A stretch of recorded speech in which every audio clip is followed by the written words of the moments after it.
Scary Stories 3. More tales to chill your bones. Collected folklore retold by Alvin Schwartz. Illustrated by Stephen Gamel. Bess. John Nicholas raised horses. He had many horses of all different kinds, but his favorite was Bess, a gentle old mane he had grown up with. He no longer rode her, for all she could do now was just amble along. Bess spent her days grazing peacefully in the meadow. That summer, for the fun of it, John Nicholas went into a fortune teller's booth. The fortune teller studied her cards. "I see danger ahead of you," she said. "Your favorite horse will cause you to die. I don't know when, but it will happen. It is in the cards." John Nicholas laughed. The idea that Bess would cause his death was nothing but nonsense. She was as dangerous as a bowl of soup. Yet, from then on, whenever he saw her, he remembered the fortune teller's warning. That fall, a farmer from the other end of the country asked if he could have Bess. He had been thinking that the old horse would be perfect for his children to ride. "That's a pretty good idea," John said. "It would be fun for them, and it would give Bess something to do." Later, John told his wife about it. "Now, Bess won't kill me," he said, and they both laughed. A few months later, he saw the farmer who had taken her. "How's my Bess?" he asked. "Oh, she was fine for a while," the farmer said. "The children loved her. Then she got sick. I had to shoot her to put her out of her misery. It was a shame." Despite himself, John breathed a sigh of relief. He had often wondered if in some crazy way, through some strange accident, Bess would kill him. Now, of course, she could not. "I'd like to see her," said John.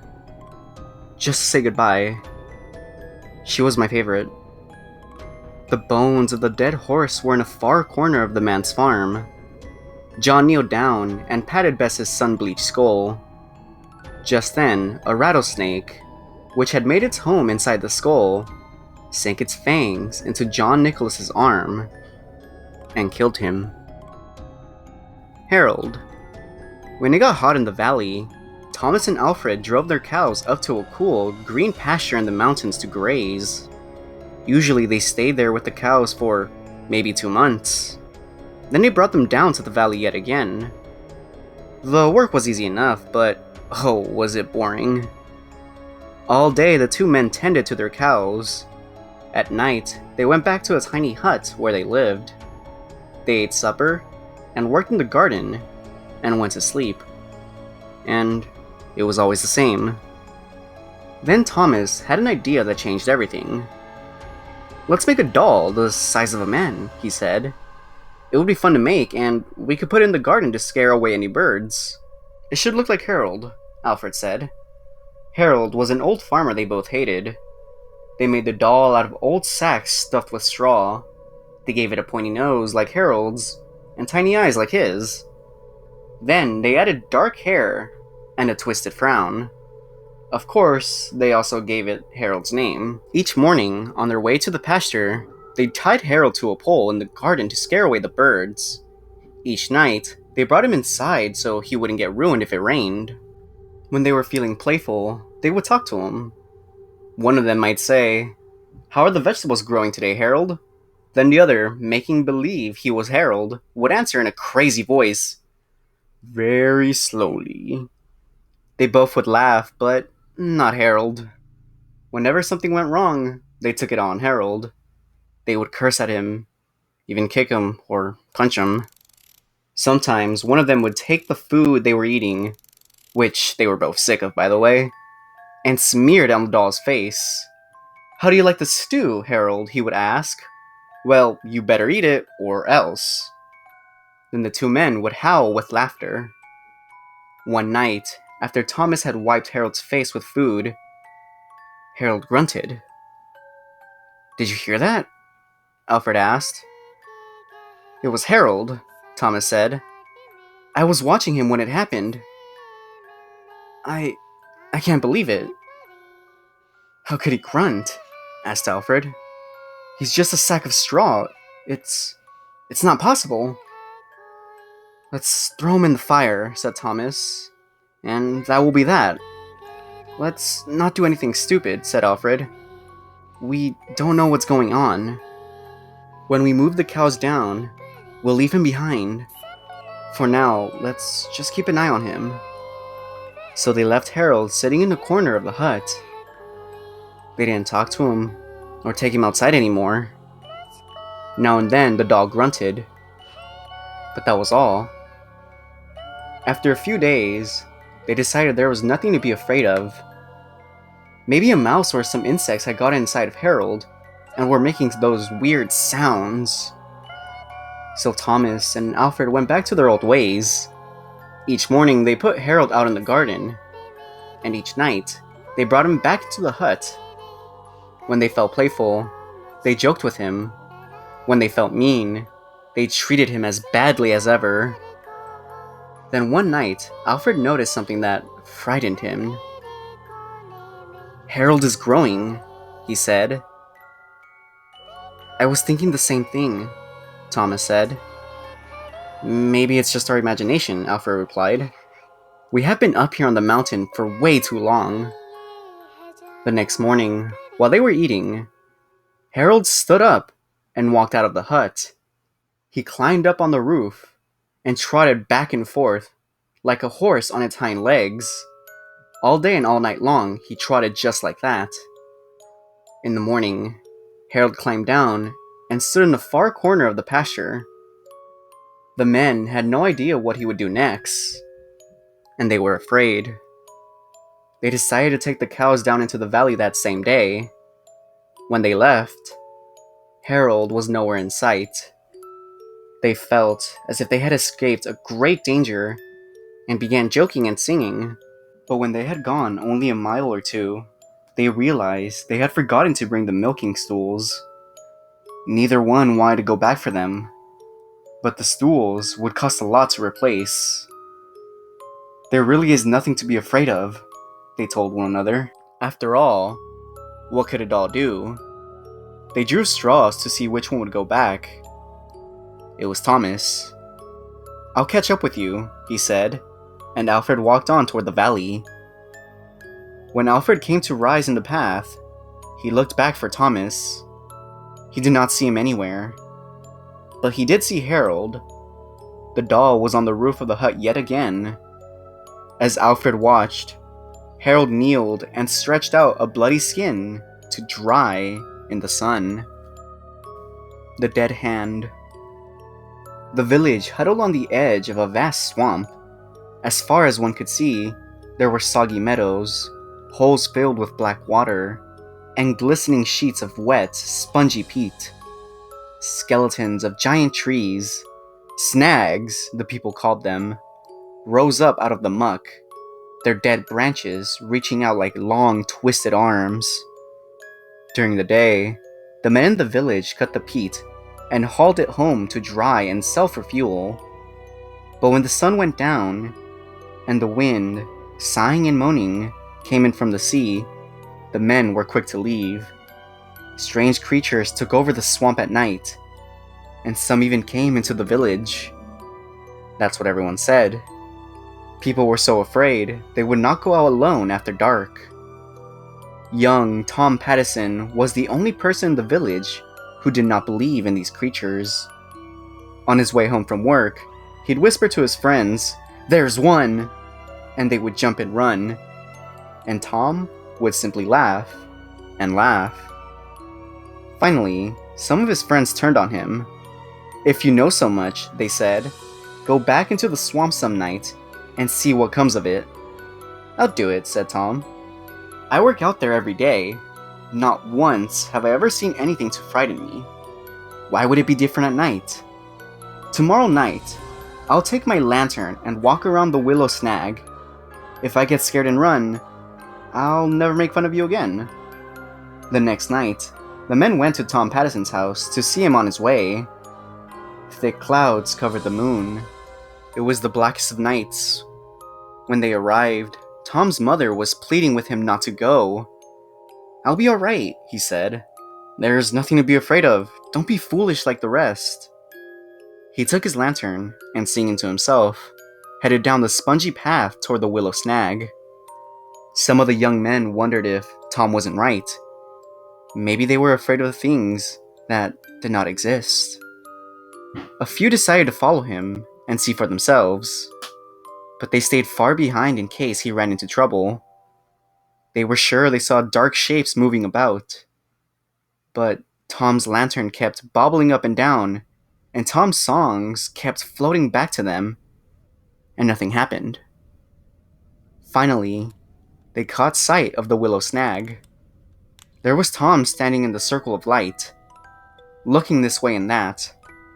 All of a sudden, the wind blew out his lantern, and Tom stopped singing. The men stood stock still in blackness, waiting for something awful to happen. The clouds shifted, and the moon came out. There was Tom again. Only now, he had his back pushed up against the willow snag, and he had his arms out in front of him, as if he were fighting something off. From where the men stood, it looked like dark shapes were swirling in around him. Then the clouds covered the moon again. Once more, it was as black as pitch. When the moon came out again, Tom was hanging on to the willow snag with one arm. His other arm was stretched out in front of him, as if something was pulling on it. It looked to the men as if a rotting, moldy hand with no arm, a dead hand, had grabbed Tom's hand. With one final wrench, whatever had a hold of Tom jerked him into the muck. That's what the men said. When the clouds blotted out the moon once more, the men turned and ran through the blackness toward the village. Again and again, they lost the path and fell into the muck and water holes. In the end, they crawled back on their hands and knees, but Tom Pattison was not with them. In the morning, the people searched everywhere for Tom. Finally, they gave him up for lost. A few weeks later, toward evening, the villagers heard a cry. It was Tom's mother. She was rushing down the path from the swamp, shouting and waving. When she was sure the villagers had spotted her, she turned and ran back, and off they went after her. They found young Tom Pattison by the willow snag, groaning and gibbering as if he had lost his mind. He kept pointing with one hand at something only he could see, where his other hand should have been. There was nothing but a ragged stump oozing blood. The hand had been ripped clean off. Everybody said it was the dead hand that had done it, but nobody really knows. Nobody will ever know, except Tom Pattison. And he never spoke another word again. Such things happen. When Ben Nilsson's cow stopped giving milk, he called the veterinarian. "There's nothing wrong with that cow," the vet said. "She's just stubborn. That or some witch got hold of her." Bill and the vet both laughed. "That old hag, Addie Finch. I guess she's the closest we got to a witch around here," the vet said. "But witches have gone out of style, haven't they?" Bill had had a run-in with Addie Finch the month before. He had hit her cat with his car and killed it. "I'm really sorry, Addie," he told her. "I'll get you a new cat. Just as pretty. Just as good." Her eyes filled with hate. "I raised that cat. From a kitten," she hissed. "I loved her. You'll be sorry for this, Bill Nelson." Bill sent her a new cat and heard nothing more. Then, his cow stopped giving milk. Next, his old truck broke down. After that, his wife fell and broke her arm. "We're having a lot of bad luck," he thought. Then he thought, maybe it is Addie Finch getting even. And then, "Hey, you don't believe in witches, you're just upset." But Bill's grandpa believed in witches. He had once told Bill that there was only one sure way to stop a witch from causing trouble. "You find a black walnut tree," he said, and you draw her picture on it. Then you mark an X where her heart is, and you drive a nail into the X. Every day you drive it a little deeper. If she's causing the trouble, he said, she'll feel the pain.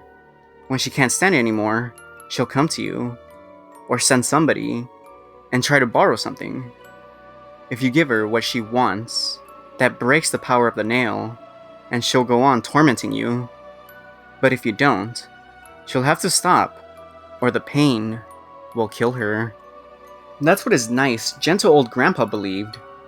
It's pure craziness, Bill thought. Of course, his grandpa didn't have much schooling. Bill had been to college, he knew better. Then Bill's dog Joe, a perfectly healthy dog, dropped dead.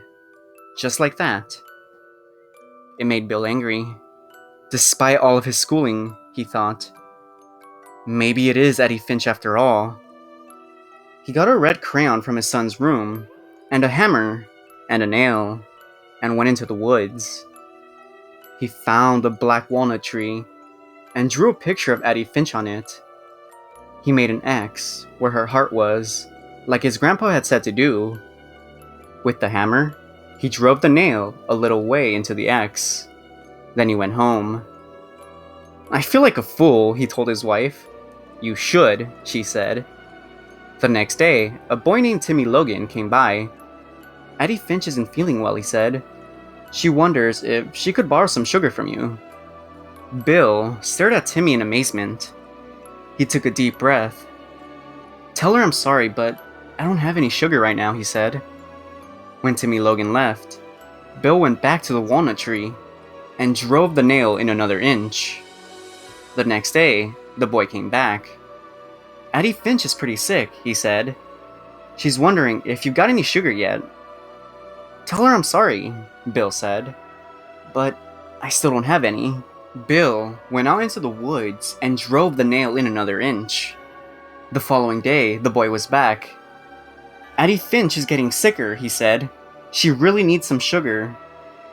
Tell her I still don't have any, Bill answered. Bill's wife was angry. You've got to stop this, she said. If this mumbo-jumbo works, it's like murder. I'll stop when she does, he said. Toward dusk, he stood in the yard staring at the ridge where the old lady lived, wondering what was going on up there. Then, in the half-darkness, he saw Addie Finch, coming slowly down the hill toward him. With her pinched, bony face and her old black coat, she did look like a witch. As she got closer, Bill saw that she could barely walk. Maybe I'm really hurting her, he thought. He ran to get his hammer to pull the nail out. But before he could, Addie Finch was in his yard, her face twisted with rage. First, you killed my cat, she said. Then you wouldn't give me a bit of sugar when I needed it? She swore at him and fell dead at his feet. I'm not surprised that she dropped dead that way, the doctor said later. She was very old. Maybe 90. It was her heart, of course. Some people thought she was a witch, Bill said. I've heard that, the doctor said. Somebody I know thought Addie Finch had witched him, Bill went on. He drew a picture of her on a tree, then drove a nail into it to make her stop. That's an old superstition, the doctor said. But people like us don't believe in that sort of thing, do we?